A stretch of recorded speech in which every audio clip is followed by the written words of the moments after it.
Salam alaikum, j'espère que Kouchi Labas. Oh là là, Paul Adrien, qu'est-ce que tu nous as fait encore? Nous lui envoyâmes notre esprit et il s'offrit à elle sous la forme d'un mortel accompli.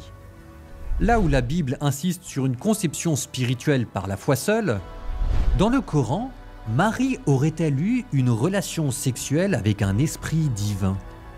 La tradition musulmane sur ce point-là hésite. Non mais franchement, Paul Adrien, un peu de tenue. Tu es censé être un homme de Dieu. Comment tu peux nous parler de relations sexuelles de Marie selon le Coran? Où est-ce que tu as vu ça? Bon, tout d'abord, chers amis, regardez, là j'ai le Coran, là il y a les 114 sourates, ok? Et vous avez par exemple la sourate numéro 19 qui s'appelle Marie. Donc dans notre Coran, nous avons une sourate qui porte le nom de Marie. Quand on regarde par exemple dans la Bible, bon, l'Ancien Testament on ne parle pas de Marie, Nouveau Testament on nous parle de Marie, mais il n'y a aucun livre qui porte le nom de Marie. Regardez, Matthieu, Marc, Luc, Jean, Actes des apôtres, et puis ici nous avons toutes les épîtres de Paul. Donc Paul qui vient après que Jésus monte au ciel, eh bien il a tous ces livres-là. Il n'y a aucun livre qui porte le nom de Marie. Les épîtres, nous avons Jacques, Pierre, Jean, et on a même Jude et l'Apocalypse. Il n'y a aucun livre qui porte le nom de Marie. Alors, bien évidemment, dans la Bible, Marie est honorée, c'est une femme extraordinaire, comme dans le Coran. Donc le Coran et la Bible sont d'accord sur le haut statut de Marie, Maryam alayhi salam. Par contre, là où on peut être en désaccord avec certains chrétiens, c'est que Marie, peu importe le haut statut qu'elle peut avoir, eh bien, ce n'est pas une divinité. On ne peut pas l'adorer, on ne peut pas la prier, etc. Par contre, ce qu'on peut dire, c'est que le Coran fait beaucoup plus d'hommage à Marie, puisque par exemple, si on prend dans la sourate numéro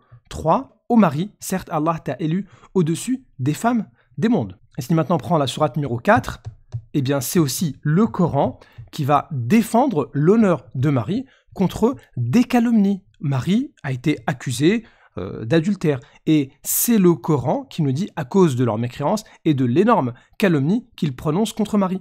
Et maintenant, si je prends la sourate numéro 5, le Messie, fils de Marie, n'était qu'un messager, des messagers sont passés avant lui, et sa mère était une véridique. Donc, vous voyez, dans le Coran, Marie, elle est honorée. Permettez-moi une toute petite comparaison entre ce que disent les évangiles et le Coran au sujet de la relation entre Jésus et Marie. Évangile selon Jean, chapitre 2, verset 3. Le vin ayant manqué, la mère de Jésus lui dit, ils n'ont plus de vin. Donc, les invités n'ont plus de vin.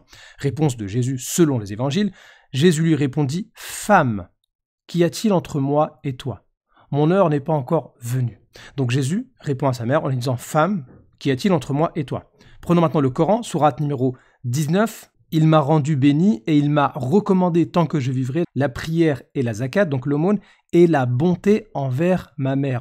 Donc dans le Coran, il n'y a pas cette notion de Jésus qui appelle sa mère femme, qu'y a-t-il entre moi et toi? Non, c'est la bonté envers ma mère qui est dans le Coran. Vous voyez, dans le Coran, Marie, elle est honorée encore plus que dans la Bible. Alors d'où est-ce qu'il nous sort que selon la tradition musulmane, Marie aurait eu des relations sexuelles avec un ange? Mais ça sort ça, mais d'où tu sors ça? Eh bien maintenant, prenons l'ensemble des versets du Coran qui nous parlent de l'annonce de la naissance de Jésus. Sourate 3, verset 47, on ne parle nullement de relations sexuelles.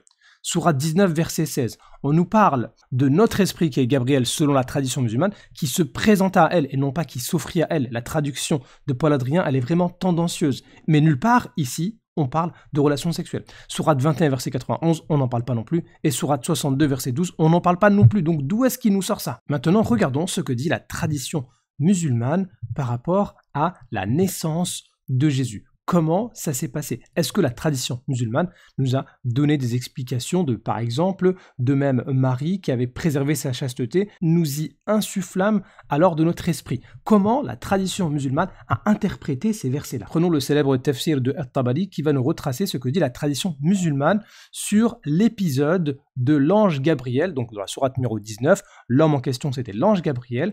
Qu'est-ce qu'il a fait? Est-ce qu'il y a eu une relation sexuelle? Est-ce que la tradition musulmane hésite? Pas du tout. Ce qu'ils ont dit, c'est que l'ange Gabriel a soufflé dans le haut de son vêtement, ou bien de sa manche, donc il y a ici une divergence, puis il est parti. Donc il n'y a aucune hésitation avec une relation sexuelle, il n'y a pas de contact. L'ange Gabriel a soufflé dans le haut de son vêtement et il est parti. On peut prendre également par exemple le tafsir de Al-Qurtubi qui va nous rapporter ce que les exégètes ont dit, à savoir que l'ange Gabriel n'a pas soufflé directement en Marie, mais dans la poche de son vêtement. Encore un autre tafsir, le célèbre tafsir de Ibn Kathir, qui confirme que l'ange Gabriel n'a pas soufflé directement en Marie, mais à travers l'encolure de son vêtement, donc le haut de son vêtement. Donc maintenant, on reprend les versets qui nous parlent de la naissance de Jésus. Les versets qui nous parlent du souffle qui était en Marie.